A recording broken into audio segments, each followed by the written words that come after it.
The river had a way of finding the quiet in a camp even when men forgot to look for it. At Riverrun, the waters of the Tumblestone went to their business at every hour, untroubled by banners or battle lines. It was night, and the lights of the castle made small, tremulous columns on the black surface. Robb stood where the bank fell away and the reeds started, with Grey Wind nosing at the mud to find some secret a wolf would understand, and the letter in his hand. The wax had already been broken and pocketed. He had read the words enough to know their shape without needing to see them again.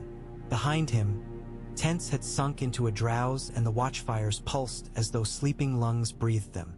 Men laughed in the distance with the caution of the wounded, a laughter of one eye on the shadows and the other on the rim of the cup. Horses blew in their lines, the sound like warm bellows.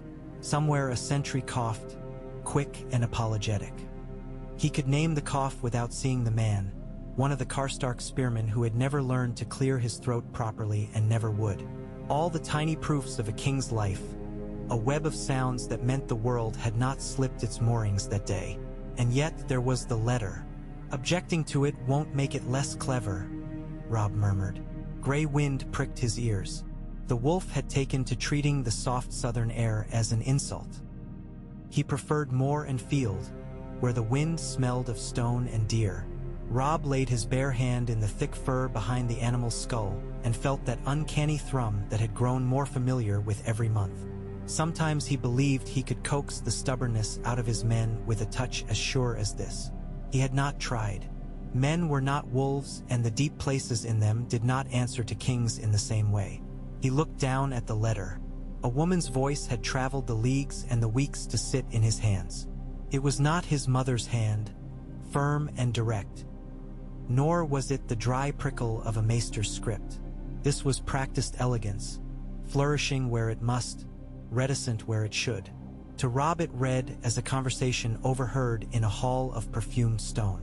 "We are not foes by destiny," called it said, "and in truth we need not be foes at all. Your enemies and ours have the same devices on their shields."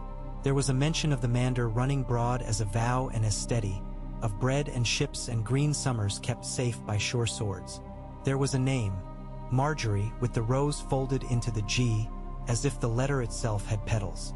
There was the suggestion, careful as a finger on a harp string, that a union could make a winter-boned kingdom and a summer-fed one into something that could not be starved, even by lions. He had laughed when he first read it, but softly and without teeth. The notion of it was so extravagant it nearly shamed him.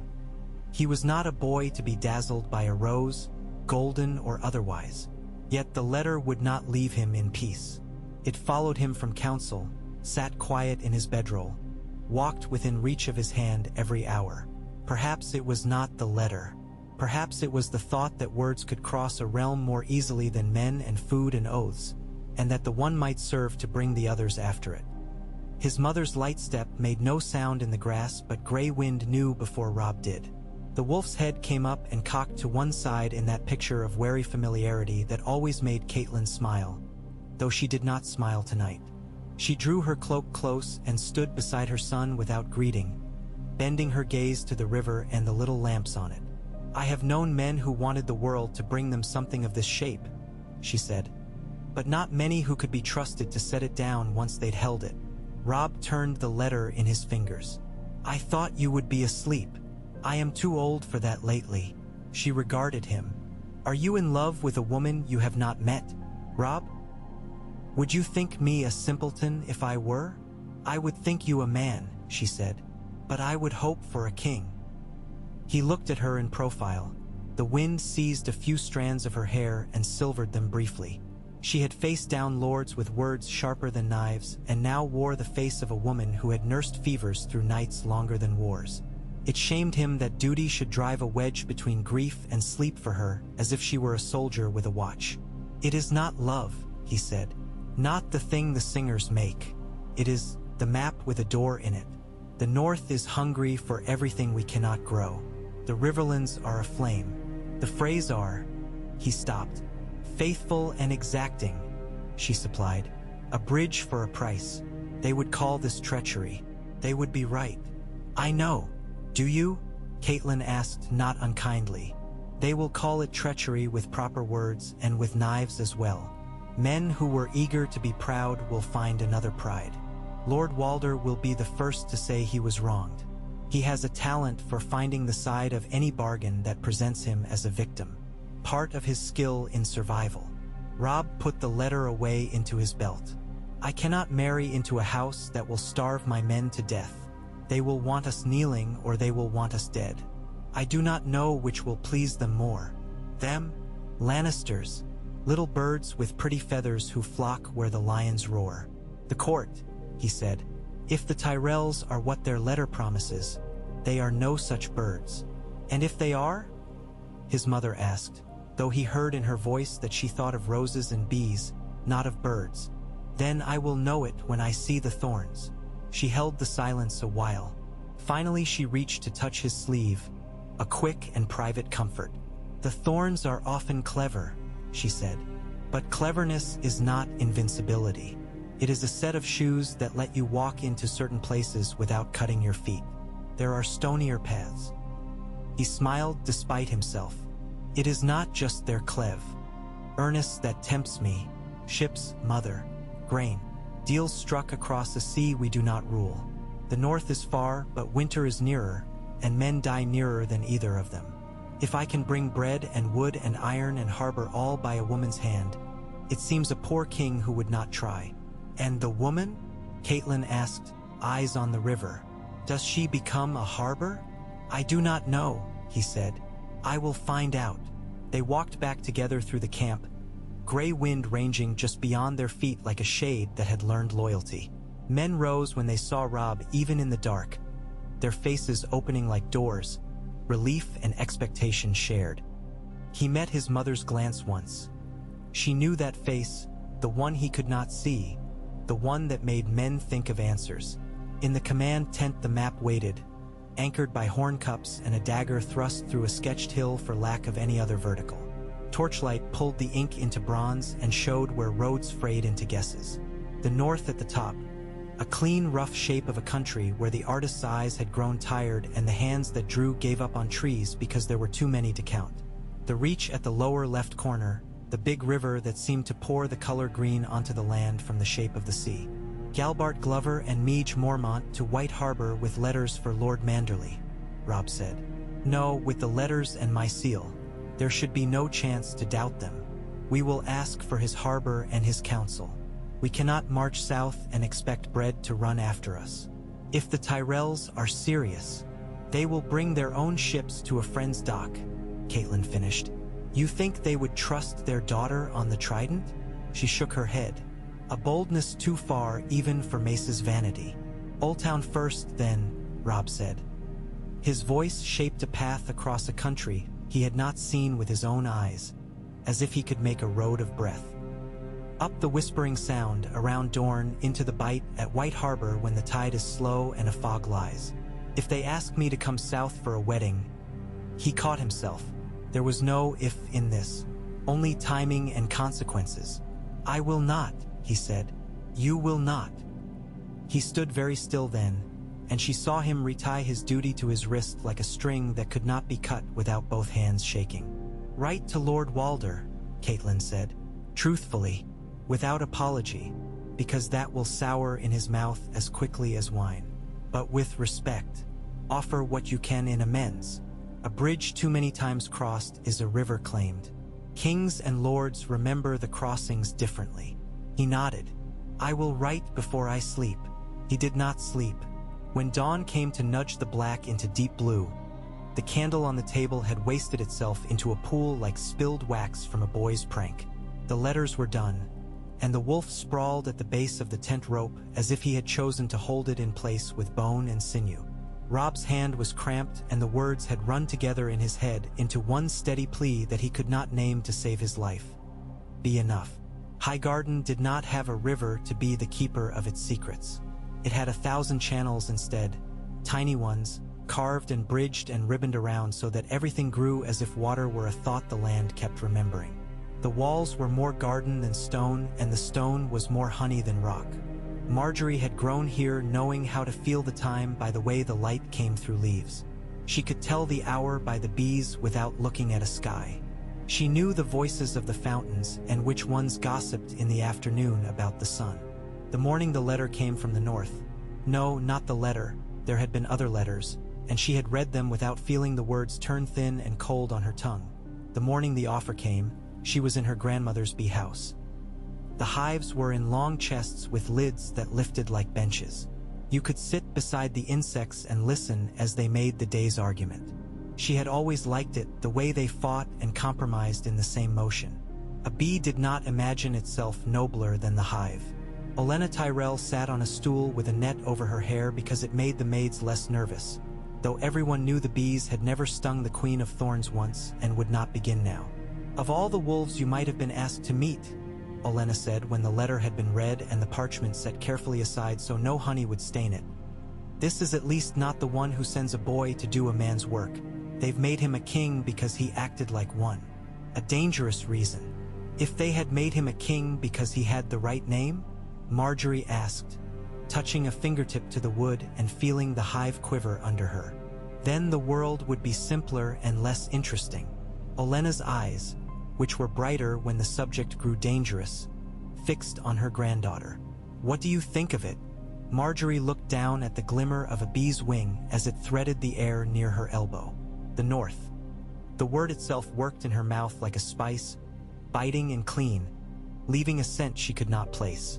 She had seen maps and maesters and men who had come south with their farming hands still rough from holding iron tools as if they were remedies.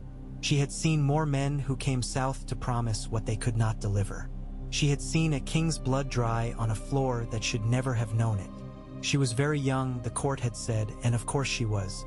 Youth was a thing that had kept her skin clear and her mind quick and her heart steadier than the world deserved. But she was old in another way now, the way that let you hold a new idea without trusting it too quickly. "He will want an oath," she said, "that we will recognize his crown, that we will give him bread, that our ships will not feed his enemies. He will want the North to be what he says it is. And, grandmother, some men Aunt, the thing more when it is difficult to hold. Whereas others realize, hand to heart, that they have enough troubles without arguing with snow," Olenna said. "Yes, he will want the oath, and your father will want the story. He will want to tell the world that his daughter made a king more kingly and his house more necessary. He will set it to music and ruin it." Margaery smiled. "Perhaps we can get to the end of the story before anyone begins to sing. I have yet to meet anyone in this wretched realm who waits for the end before opening his mouth," Olenna said.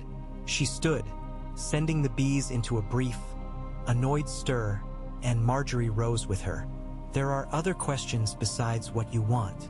We must consider that the Lannisters will want to break any road that leads to this wolf. We must consider that the Freys will scream and then bite. We must consider the water between here and White Harbor as a calendar in which storms have marked their days. We must consider the boy's mother, who is no fool, and his lords, some of whom are wolves and some of whom are men in wolf cloaks. We must consider the girl's heart," she tapped Margaery's arm, "which is a steady one, but is still a heart. My heart will not pick the food out of a starving man's teeth for him," Margaery said.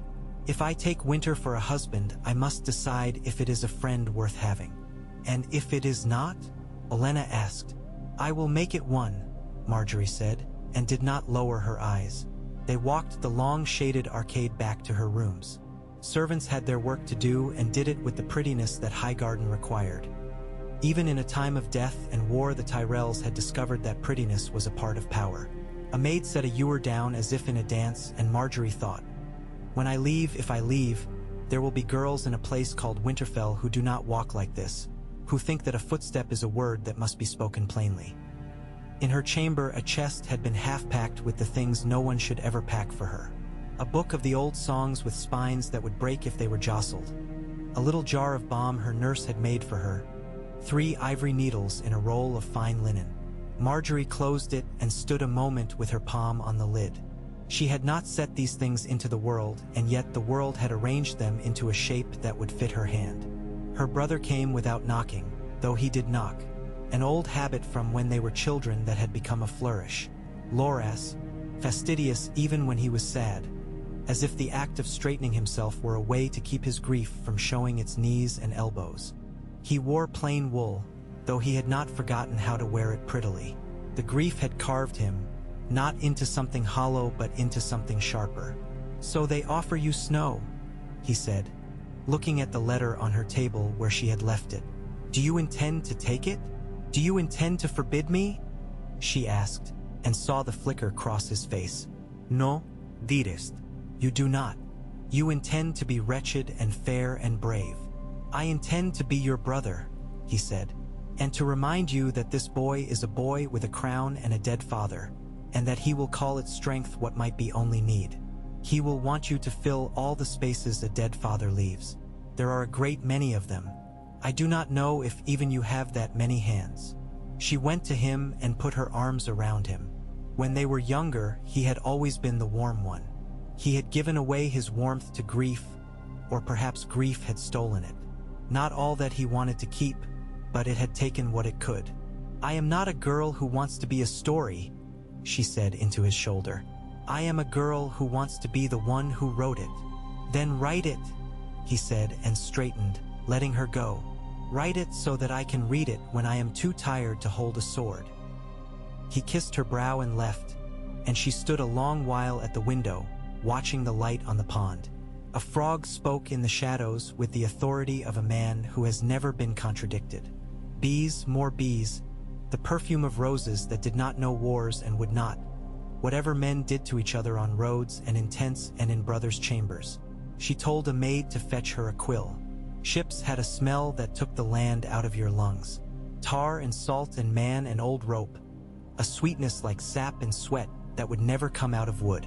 In Old Town the high tower reached up its hand to measure the wind each hour, and the wind did not change its mind for the pleasure of the high tower or for the red wine oars. Margaery watched men carry casks with measured steps. A cask was heavy if you only looked at it, but those men had a way of knowing that weight is a bargain struck with the ground. Her grandmother climbed the plank with a celerity that startled sailors into grace. Lord Paxter Redwine made a bow so low it creaked his neck. The ships had names like jokes and like prayers.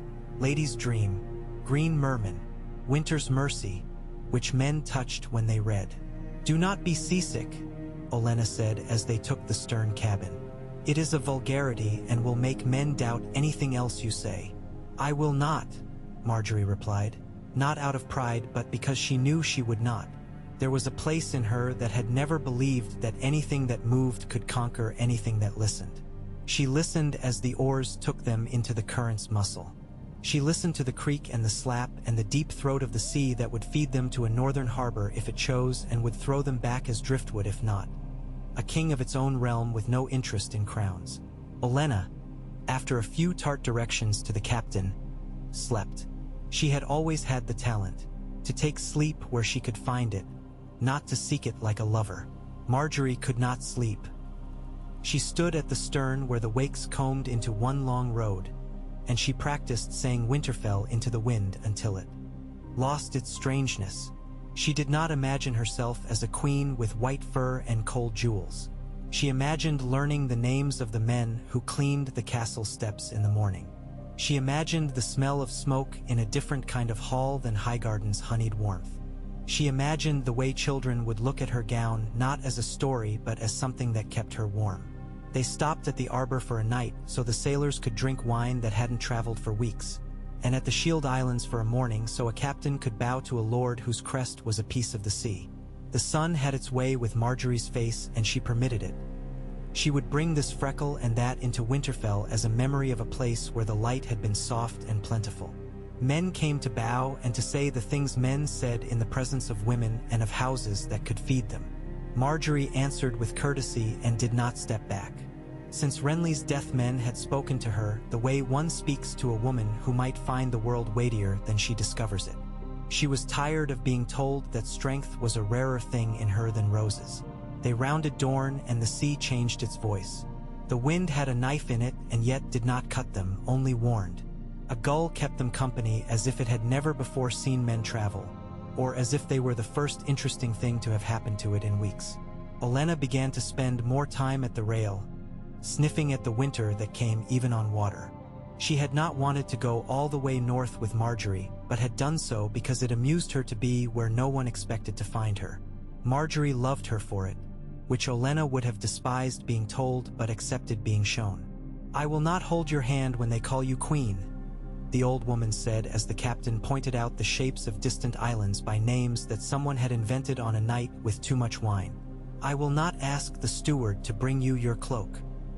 "I know," Margaery said. "I will write to you, and I will write to Lord Manderley and to anyone whose ear can be borrowed." Olenna went on. "I will talk too much to the men who will ferry me home. I will tell them how a northern marriage is better than lying down with lions who bite their children's hands off when they are bored. But I will not hold your hand. I am not afraid of not having it held." "Perhaps you should be," Olenna said, and for once there was no prick in the tone. Or if there was, it was the prick of love that had not learned a softer way to touch. "Sometimes hands slip when they ought not to. Remember what you are best at," she added. "You are good at knowing how people are made. You have always been good at it. Use it like a knife and like a needle. Neither will do anything if you do not choose where to press." Margaery nodded. Beyond them, the horizon was not a line so much as a sentence that the sea kept writing. In the riverlands, Robb rode through ash. It got into the cuffs of his gloves, and it found his hair without asking, and it made his horse sneeze. The village had been small enough to be almost nothing on a map, and now it was less than that. You could not draw ash. You could only smudge the paper. The burned beams lay across each other like exhausted men. In one house, a child's wooden sword had not burned and lay in the door, a thing that ought to have been a joke and was not. A kettle had cracked as if its mouth had tried to shout, the metal frozen into a scream. The men moved quietly here because men always do. There is a reverence even in thieves when they walk where death has recently sat down. He dismounted and walked a while on foot, the crunch and hiss under his boots a sound he was already growing used to. He did not force himself into grief in such places. He had learned that his grief belonged to him in a different way than theirs did. He placed a stone on a stone when the ground seemed to ask for it. It was an old thing they had done, his father and all the men before his father, and had nothing to do with gods. It was a memory given a shape so that it would not be lost in the wind. Great John watched from a distance with that sideways respect he offered to actions he could not put into a story later. "They will say you are made of iron if you do not weep," his mother said once when she saw him return from such rides with dust on his cloak. "They will say you are weak if you do, so do as you like." He did as he liked. He rode through what men had made, and he kept from turning into a thing that only thought of endings. At night he wrote. There were letters to White Harbor and to Oldcastle and to Moat Cailin, that gardener's nightmare, which you could not storm without losing fingers one at a time like a fool's trick. There were letters to Lord Walder that were poured through the sieve of counsel until the words were dry and as palatable as they could be made. There were letters to lords whose sons had died and whose daughters pretended not to notice that letters are made of paper and grief is not. "Your Grace," Galbart Glover said the day the white birds left with messages tied to their legs. "This is as fine a trap as I have seen." "Trap?" Robb asked. "To bait the Lannisters," Galbart said, smiling without malice. "They must choose to laugh at you for trying to wed a rose when you wear a wolf's cloak. Or they must choose to be afraid because they do the sums and find that winter and summer together might be a table too heavy to tip. We will see which is more to their taste." "They will choose both," Great John declared. "They will laugh and send knives. I would, in their place. Put me in a lion's head and I will growl and show my teeth and imagine myself clever enough to do both." "Then we will be afraid and laugh," Robb said, and his men looked to see if he meant it. He did.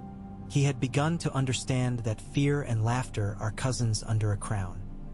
White Harbor had never been called beautiful by men who wrote songs, but the sea loved it and no song could make that untrue. At dawn the water lifted itself and laid itself against the quays as if testing the strength of their old wood. Gulls kept their arrangements like citizens. Fish smell and bread smell and smoke smell, each one as old as boats. The new castle rose like a thick hand with a bright ring, and beneath it the old wolf's den held its name and its stubbornness. Sailcloths were racks of light where the morning went to dry itself. It was cold enough to show breath and to make a hand reach for fur without thinking, but not cold enough to empty the streets of men. A boy named Torith, whose father was a fisherman when he was not a drunk, came to the quay that morning because his mother had sent him for an onion, and because he had heard that the big ships with the vines on their banners were coming again. The onion was forgotten when he saw the sails rounding in, their bellies still full of south. He had never seen so many in his life, masts as a forest cut from the sea. Men shouted in accents that looked like better clothes. The boy went down to where the bumpers knocked and hid his hands in his sleeves and waited to see if a god came off a ship. The first to disembark were men with Tyrell badges and with their hair combed into obedience. Then a man who did not look like a lord but spoke like one. Then women with cloaks that ate the light. Olenna Tyrell came down the gangplank without conceding that it was an incline. Torith knew an old woman, and he knew. Here was an old woman who had taught death to address her properly. Another, younger, followed, and the harbor made a sound like hunger remembering itself.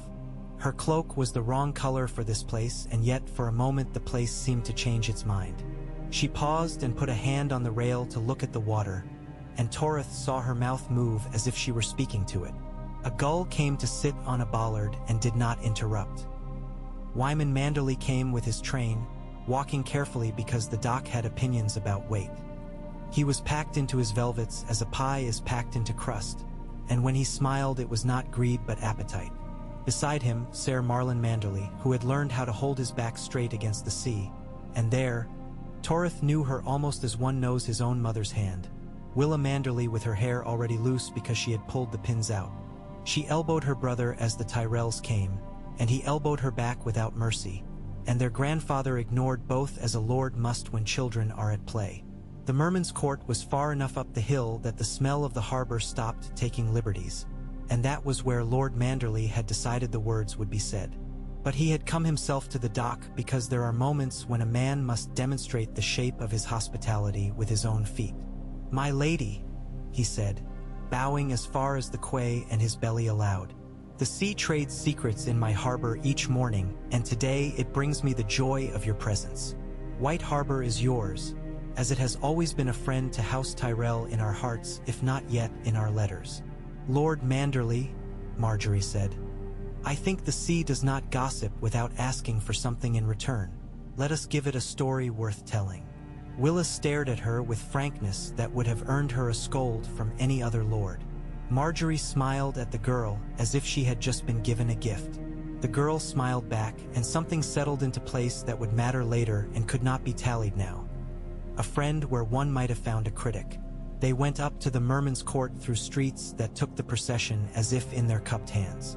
Margaery noticed windows with oiled skins instead of glass and found it pleasing.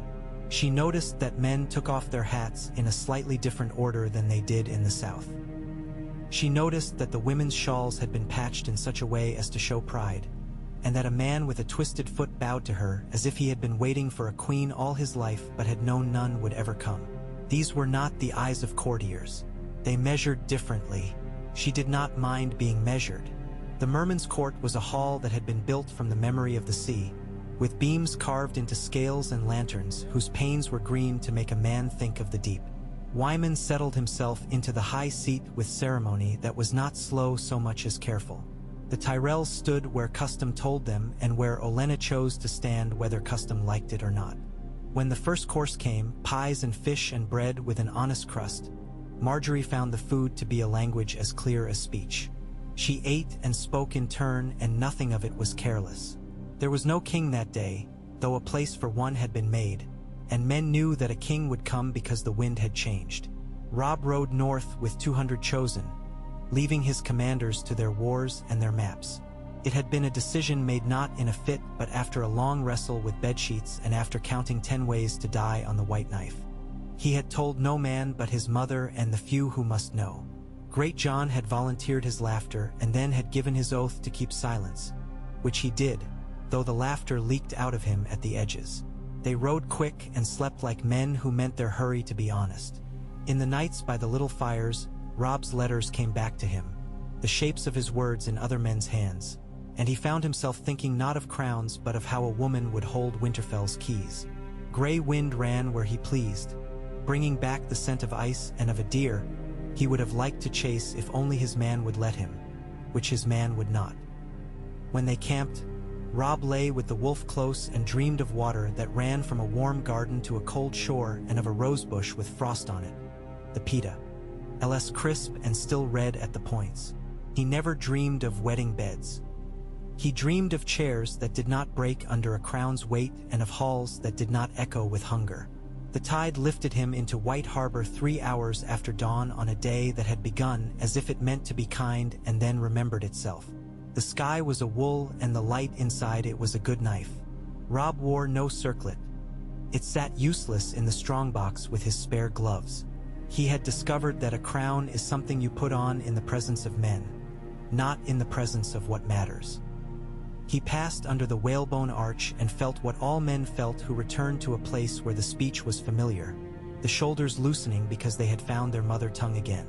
Wyman Manderley came down by the steep inside stairs that were kinder to a big man. "Your Grace," he said, and his voice was the sound of a bay's embrace. "Your city is at your command." "It is yours, my lord," Robb answered, the Northman in him too proud to pretend. "Until I have learned it as well as you have. Then we shall both pretend it is mine and the truth will put down roots on its own," Wyman said, and his big hands lifted the boy and then the king as if both were his to raise. The courtesy of a man who did not mind showing his affection openly and who had learned that men are made soft in some places whether they admit it or not. Margaery watched from the far end of the hall, standing because the women of White Harbor stood. It was an odd courtesy, like so much here that seemed to have grown from another soil and yet fed her. She had dressed in a gown that had the green of the mander in it and the winter's white as well.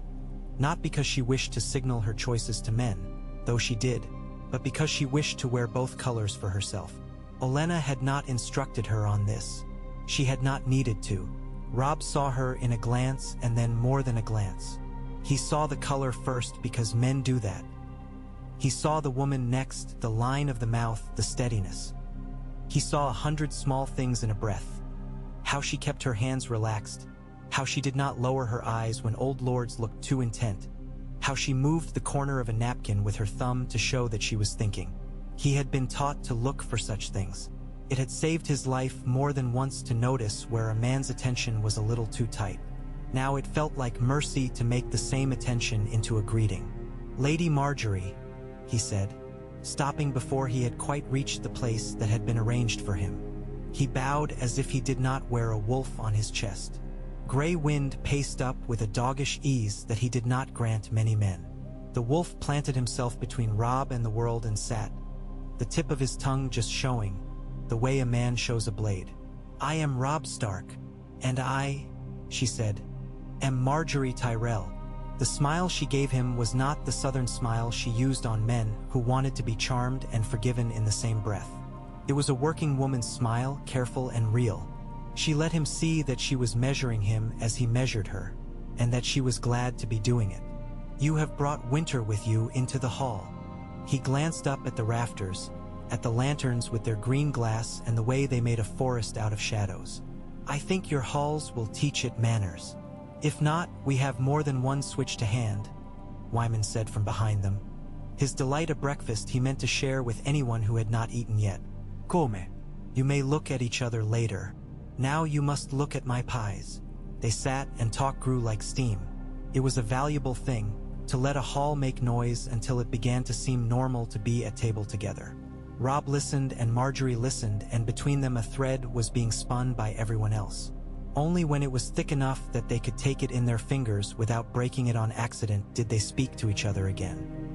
"My lady," he said, "you have my thanks for trusting my harbor." "Your lord's harbor," she corrected gently, and Robb lifted his cup in assent. "I have trusted more dangerous places because they had good men in them. White Harbor seems content to be honest about what it is." "And what is that?" Robb asked. "A place where the sea and people have made a pact," she said.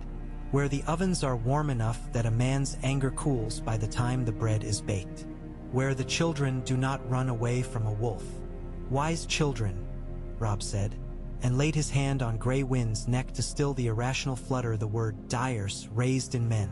He had learned to be delicate with the fear in rooms. "Will you walk?" he asked Margaery. "Men will say I am unguarded," she said. "They are right," he said. "But this is my city, and I say you are not." She stood, and the hall read it and found a way to let them go. They walked through a side passage where the stone had been rubbed smooth by hands that had carried platters and saddles and babies for 100 winters. They came out into a curtained balcony that had been glazed against some winds and not others, the harbor a story told below them in 100 simultaneous voices. Margaery leaned on the sill the way a person does when they mean to learn something with their arms as well as their eyes. "I had a shawl as a girl," she said. "A nurse made it. In winter she would wrap it around me so that my hands were trapped. I learned to be patient because I could not pick up my book until she deemed it warm enough to let me go. I am not patient by nature, but I learned. The North seems very like that shawl to me. It will make my hands slow because it must. I think I might be kinder for it." He had not expected that. It was not the sort of thing a Southron lady told a king in a first meeting. "There are men who think it is nothing but bluntness," he said.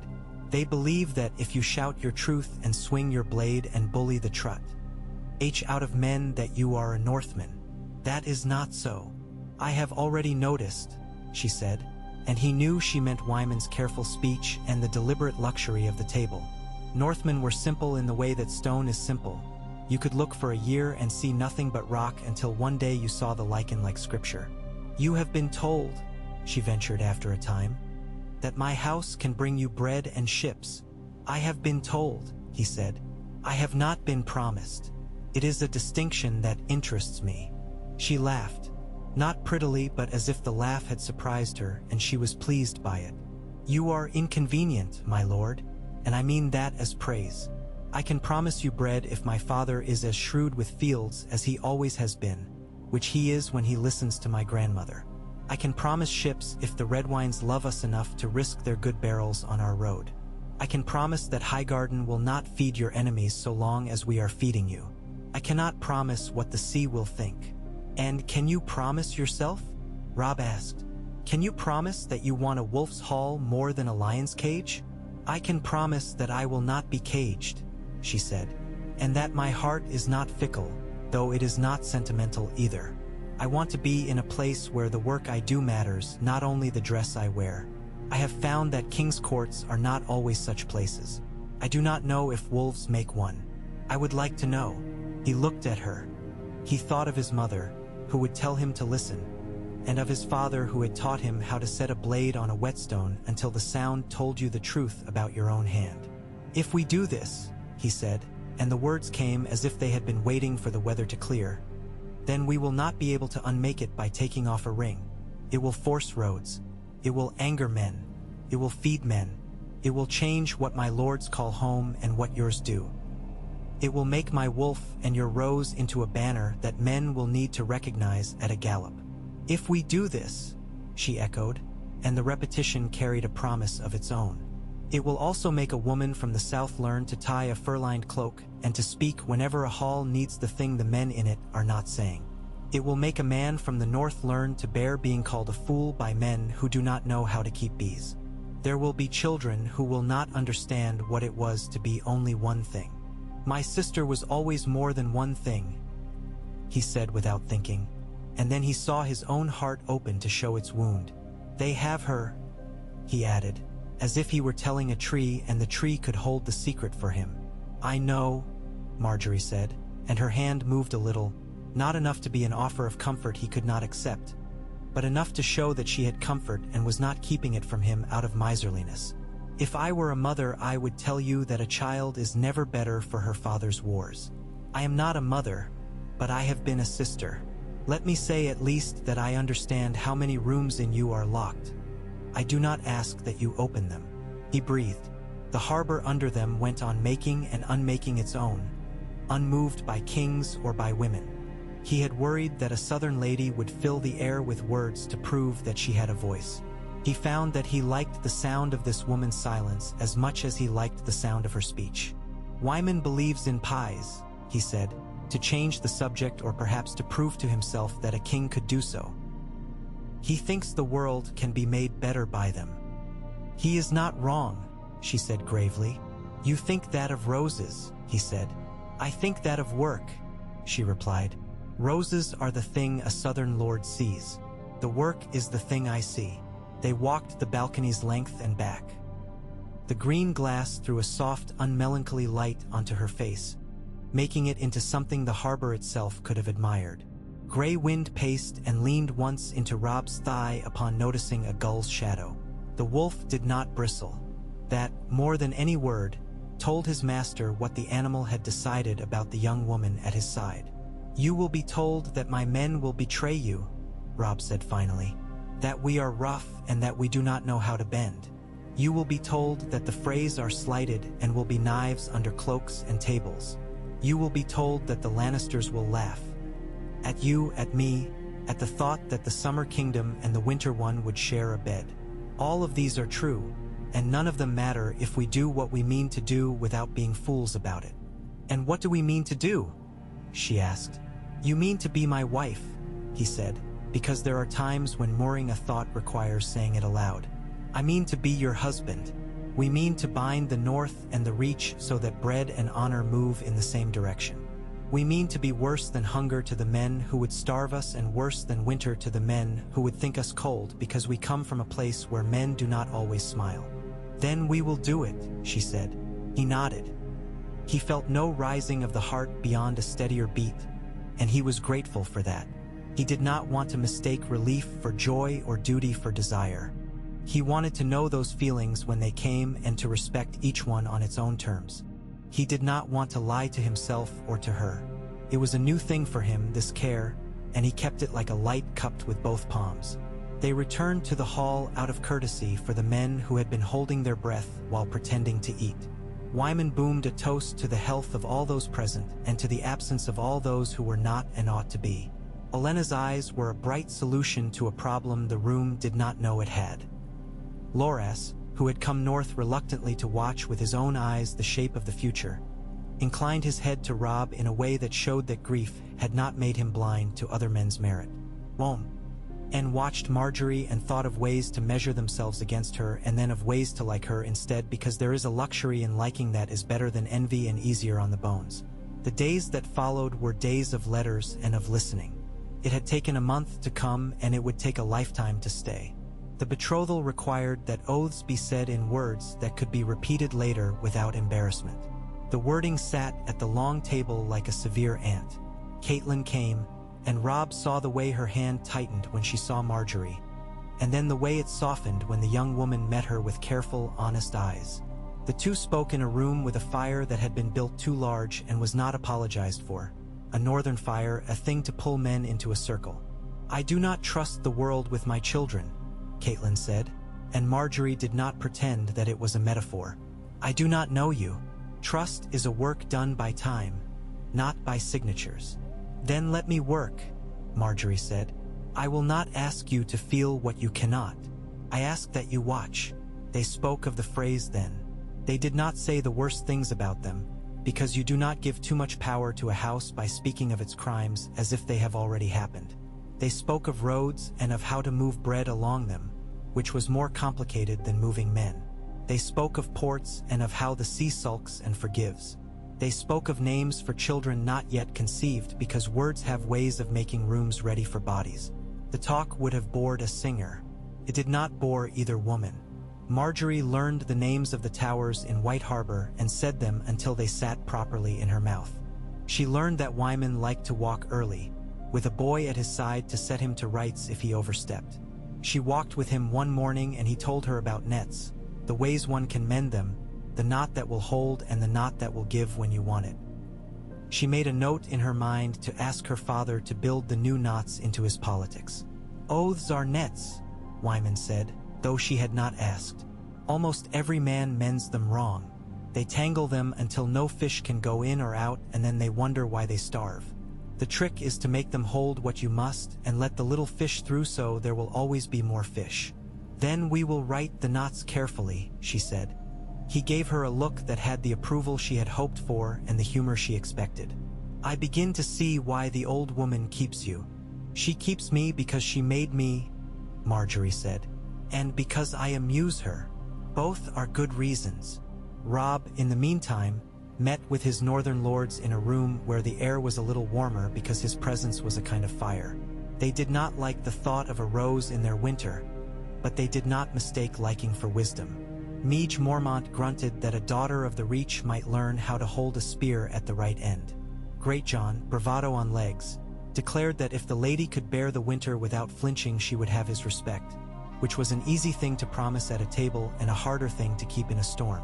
Karstark, his grief a stone he held in his mouth so he could taste it, stared at the wall and said nothing, which was itself an answer. Tallheart muttered about frays and bridges and old men's pride. Glover spoke of White Harbor's use and of the way the oath might be cut to fit. Robb heard them all. That was the thing about being a king that he had not known he would enjoy. The listening. It made him less alone. He said very little until they had all finished. Then he said, "We will do this as if we mean to endure it." It was the only way. Tricks made for lovely stories and short lives. There was a night when Robb and Margaery found themselves walking the quay with only a pair of guards each and a distance between them as wide as the habit of caution. The fog had come down as if the sky had decided to taste the harbor. The fishermen's lamps made little pairs of light that hung in the wet air. Across the water men sang in a language older than the Starks about fish and wives and the pleasure of fires.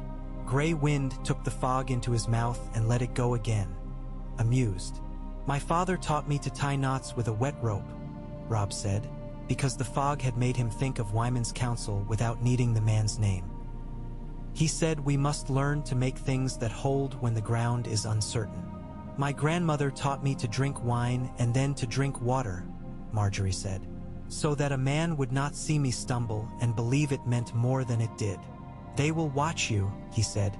"I prefer that to being ignored," she answered. They came to the end of the quay where the sea touched the stones more boldly. A swan came near and looked at them with a sense of family pride. The bird had no understanding of politics, and this pleased Margaery so much she laughed softly again. "You do not ask me about love," she said. "You do not ask me to swear it," he returned. "We are both already wearing too many swears. Perhaps we will find it, like a coat we had forgotten in a room we thought empty," she said. "Or perhaps we will find something better. There are marriages made of vows that are kept and of food that is shared. I have seen love without kindness, and it is a poorer thing than kindness without love." He thought of his father coming home with winter on his cloak and his hands that smelled of iron and horse, and of the way he had sat and let his children tell him their days as if they were the lesson he had needed. "Kindness," he said, trying the syllables as if they were a knot. "Yes." They stood together and the fog accepted their silence without comment. Somewhere farther along the quay, Willa Manderly was whispering to a boy about wolves and about queens, and the boy was believing her because she spoke as if she intended to be right.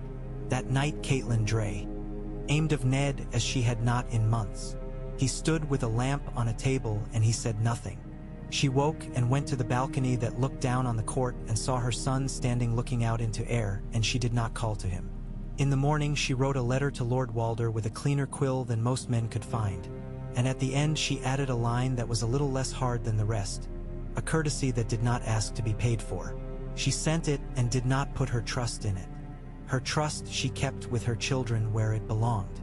On the 7th day Wyman Manderly fed the harbor with a feast such that even the fish would remember it. Bread like gratitude, eel in sauces that took a man's tongue to foreign ports, pies that broke with a hush like secrets being told. There were toasts and the discovery that men's hearts can endure more joy than they think. Men cried pronouncing oaths because their mouths had been dry for too long. The betrothal was spoken and sealed, in northern words, in Reach words, in the words of White Harbor that had been born between the two. There were gifts. A lady's ring that had been a Tyrell's mother's, a cloak of white fur lined in green that Margaery lifted with her hands as if to test its weight, a hilt of old bronze set with a thorn that Robb would not wear but would keep. Not for the blade, for the thought that a thorn was honest about its work. When they rose, the hall did not know whether to sing or to be quiet. It did both in turn. Robb and Margaery stood before the high seat because there had to be a picture made of it for men to carry and repeat in other halls. Wyman made the speeches his office demanded and managed to be both ridiculous and right in the same breath, which is a talent not given to many. Olenna allowed herself one tear, and then a little frown to scold it back into sense. Loras swallowed every sharp thing he wished to say and replaced it with a promise to keep his sister safe even from her own intentions, though he knew he could not and though he loved her more for not needing him to. And then the day was done and the harbor remembered itself again. Men went to the water. Men went to their beds. Women took down hairpins and laughed and did not explain why. A woman from the south lay down under a northern blanket and found she did not mind the weight. A king with a wolf at his feet slept and did not dream of rivers or maps, but of bread. In the days that followed, the roads began to change shape. Letters left White Harbor on horse and on ship with instructions that looked like courtesy and were strategy instead. Grain moved as if learning a new dance. The red wine fleet altered its errands by degrees until the lines on maps meant something more than scribbles. In the riverlands, men saw wolf banners flying nearer the water than they expected and did not understand how food had gotten there. In the Reach, men watched wagon loads go out the gates with a sense that they were watching an investment in the future. In the Twins, Lord Walder raged and then sulked and then began counting not his hurt feelings but his coin, which was generally the path to his eventual decisions. In King's Landing, a queen who was not yet a dowager and not yet what she feared watched the movements of ships with a fury that warmed no one. In Highgarden, bees worked as they always had. In Winterfell, whose stones lay too far north to be of any practical use to anyone that week, servants aired out rooms that had not been used in 2 winters and pretended they were simply following orders and not anticipating. There were more councils. If being a king was listening, then being a queen was being asked to speak at the moment when all the men with knives in their hands realized there might be a second way. Margaery did what she had said she would do. She learned. She asked names and remembered them. She walked the shore in a sleeve with fur as if she had always lived there, and if she felt foolish wrapping herself into it, she did not perform her foolishness for other eyes. When a woman brought her a pot of fish stew and said without bowing that no one had cooked it better or worse in 20 years, Margaery accepted the bowl and the knowledge together as the gift they were. When Willa Manderly asked her if she would teach her a dance from the south and if she would in turn learn how to throw a net from a boat without falling in, Margaery said yes to both and meant it. She did not write to her father to ask if she had pleased him. She wrote to him of numbers and of wind. She wrote, "Place men at salt pans to see if the road there will do what White Harbor is beginning to do." She wrote, "Speak to the high tower about the northern winds and find if pride will keep him from letting ships anchor nights they once would not." She wrote, "Send a woman who can teach northern girls not how to curtsy as our girls do, but how to stitch with a smaller, tighter needle that will not allow the wind in." She wrote to Olenna, "I am well and I am fed, and I have not once been tempted to be sentimental." Her grandmother's answer came by a fast ship, "Then you are either lying or you are doing it right." It also included a list of names of men to flatter and to avoid, which made her laugh such that Willa asked to see and was refused, which she accepted as a game to win later. Robb learned the shape of the Reach's strength better than he had from maps. He learned that men who knew how to grow things could also learn to dig trenches that did not flood. He learned that there is an art to persuading a lord from the south that a feast on a northern table is meant to be tasted with gratitude and not weighed as if it were charity. He learned where his pride wanted to stand and where it did not need to. He learned that listening could be love and that silence could be duty and that neither had to be a shackle. They did not yet set a day for the wedding. Some things are better for being mad. He ready slowly. There were to be parleyings with proud men that would take the dignity out of quicker lovers. There were to be trials of weather that would humble their designs without warning. There were to be letters intercepted and letters forged and ships delayed because a gull had it in mind to sit where it had no business. There was to be war, not abating because 2 people had found a way to speak to one another without deception. War is not sentimental either. On an evening when the first true frost made the wooden rail glitter with a beauty that would cut your hand if you leaned the way a poet might, Margaery stood on the balcony again with a cup of something hot she had learned to like. Robb came, not because they had chosen it, but because sometimes the same silence calls two people into it. Below, the harbor's lamplight made little solemn courtiers of the waves.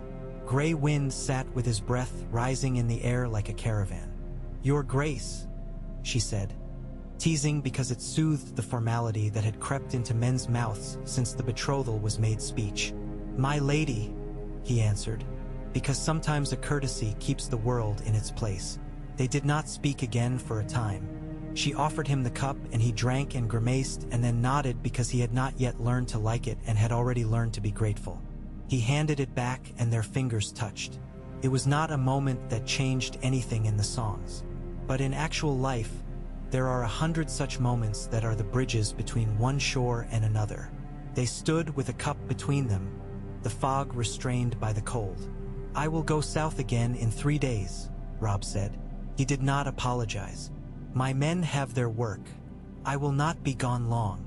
"You will be gone as long as war requires," she said, which was a kindness hidden in severity.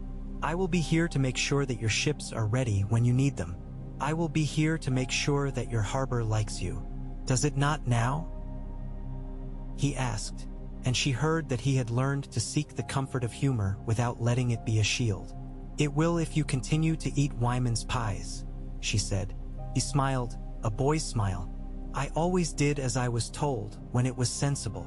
They parted then, because sometimes the polite thing is to leave each other wanting more. Margaery went to her room and lay down and said aloud, to the air and to herself, "I am content." It was not a vow and it was not a boast. It was a place to stand. In the camp outside Seaguard a week later, Robb stood inches from a map lit by winter's early dusk and traced with his finger a route that would bring his men where they needed to be before a lion guessed it. He felt in his breast pocket the weight of a small token Margaery had given him. A simple green ribbon, worn soft by warmth, nothing more, and he was startled that he had reached for it without knowing. He took his hand away. He did not yet know what he meant by being a husband in war. He would learn if he lived to need the knowledge. In White Harbor, Margaery woke to a morning a degree colder than the day before and smiled because the snow had finally fallen. It was not a storm, only a certainty. She called for Willa Manderley and the two went outside to put their hands into it, to feel what the world was when it pretended to be soft. She was not afraid of the cold. It was, as she had suspected, a shawl that made her hands slower and her mind more exact. She said the word Winterfell again, and this time it felt nearer. A door she could touch and that would open with the right push. She took out her quill and began another letter. It was not a letter to her father or grandmother or to Wyman. It was to the man with the wolf, who did not need letters to know where to turn his next march, but who might be steadied by a paragraph of someone else's weather.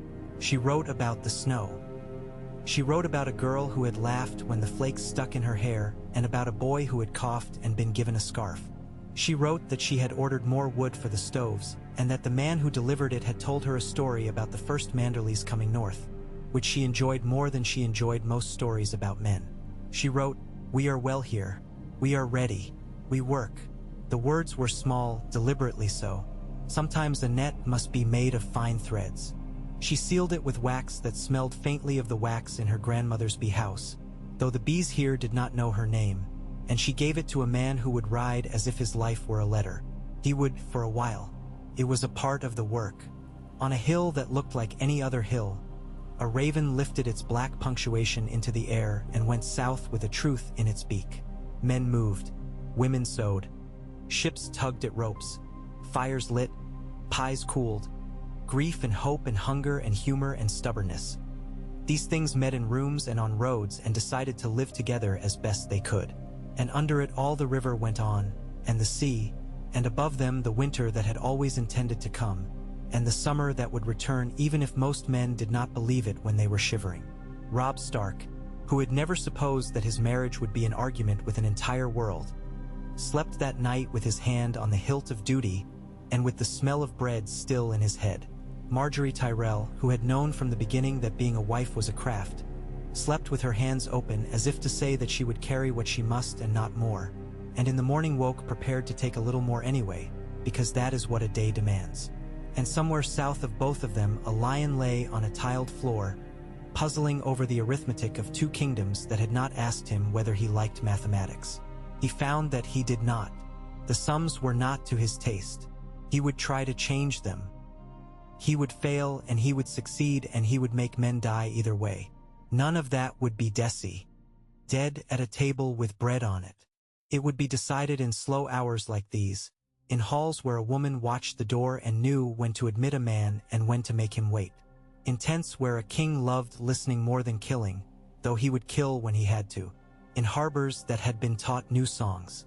The snow deepened, the nets held, the knots were tested. The wolf did not forget how to run. The rose did not forget how to be a plant with thorns and roots. The story, not yet satisfied, waited with all the patience of winter for the next turn.